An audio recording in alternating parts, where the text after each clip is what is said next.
The 20th, and the last in my list of the most common questions asked by non-Muslims is that if Islam is the best religion, then why you find most of the terrorists are Muslims, most of the robbers are Muslims, most of the people who cheat are Muslims?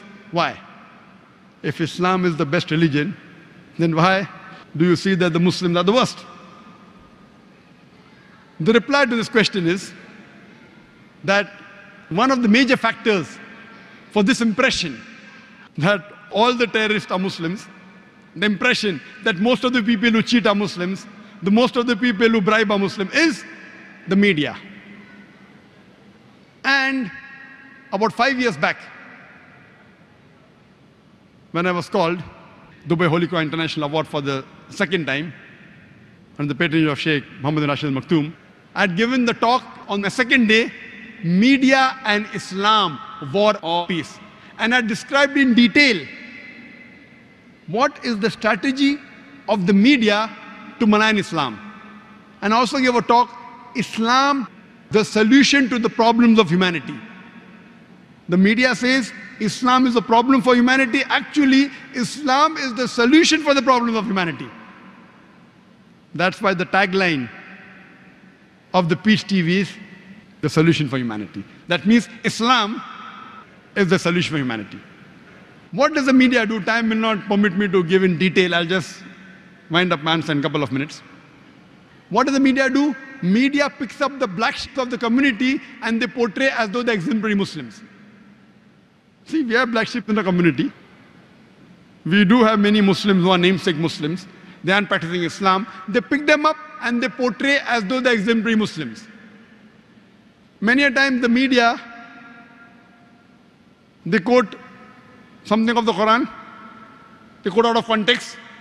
Whenever they get information, they malign the Muslims. For example, we know in 1996, the Oklahoma bombing, at that time, it was the biggest attack on American soil.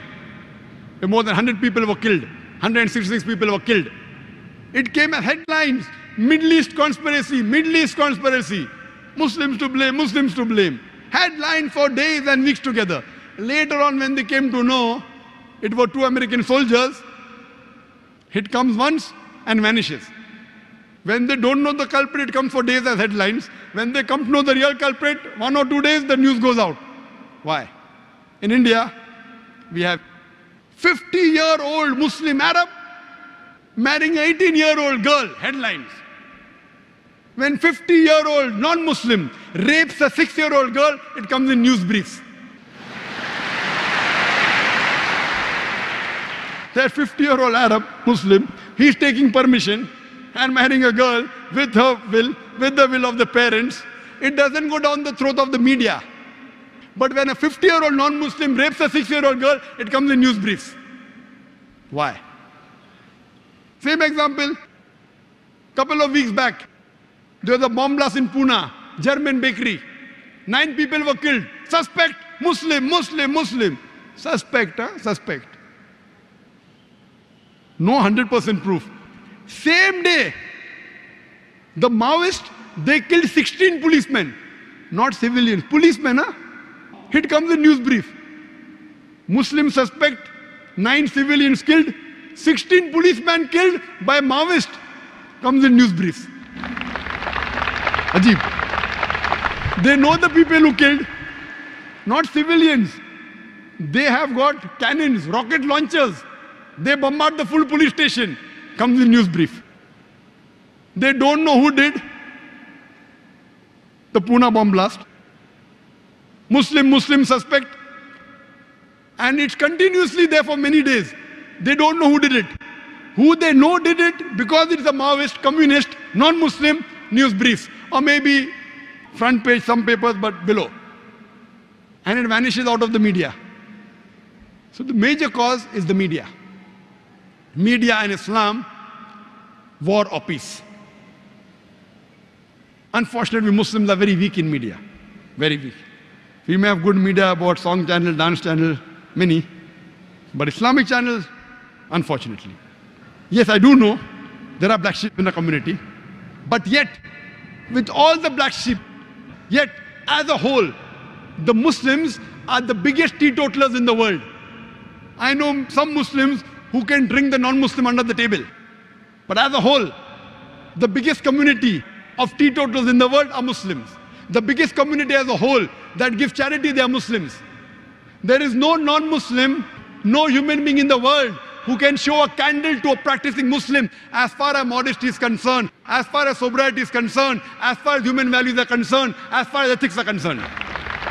No human being can show a candle to a practicing Muslim as far as modesty is concerned, as far as sobriety is concerned, as far as human values are concerned, as far as ethics are concerned.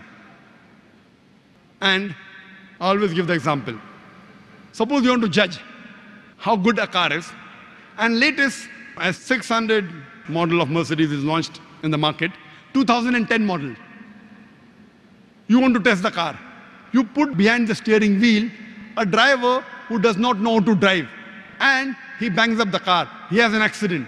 Who will you blame? Will you blame the car or the driver? Driver. If you want to know how good the car is, you have to know the specifications. What is the pickup? What are the safety measures? What is the ratio? What is the average of the car? Anti-brake locking system. Look at the specifications. And really, if you want to test drive the car, put behind the steering wheel an expert driver. If you really want to know about Islam, don't look at the Muslims. Look at the scriptures, the glorious Quran and the Sahih Hadith. Don't look at me. Don't look at the Muslims. If you really want to test drive a car, put behind the steering wheel an expert driver. The best exemplary Muslim you can find is Prophet Muhammad Sallallahu Alaihi Wasallam. Read his seerah, you will find he's the best exemplary Muslim and the best exemplary human being that has lived. That's the reason I say that understand the religion by looking at the scriptures. And when you read the scriptures, the authentic sources, the Quran and Sahih Hadith, you will really appreciate Islam.